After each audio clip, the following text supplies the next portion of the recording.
কেউ কেউ বলে থাকেন যে ঐক্যবদ্ধ হওয়া মানে পুরনো দলে ঐক্যবদ্ধ হলে সবাই আসলে ঐক্য হয়ে যাবে।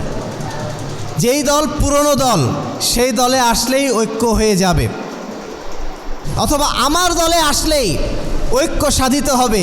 এই কথা যারা বলছেন তাদেরকে মনে করে দিতে চাই যে এই বাংলাদেশ, এই পাকিস্তান সৃষ্টি হয়েছিল কোন দলের নেতৃত্বে জানেন আপনারা? মুসলিম লীগের নেতৃত্বে। ওই মুসলিম লীগের অস্তিত্ব এখন আছে। ওই মুসলিম লীগ যদি এখন বলে যে আমরা যেহেতু ভারত পাকিস্তানকে আলাদা করে দিয়েছিলাম, অতএব এখন মুসলিম লীগে যোগ দিলে আমাদের সবার মধ্যে ঐক্য আসবে, এই কথা কোনো পাগলও বিশ্বাস করবে? কেন? মুসলিম লীগ তার আদর্শে নাই। মুসলিম লীগ তার আদর্শ হারিয়েছে, তার হাইসিয়াত হারিয়েছে, তার মর্যাদা হারিয়েছে।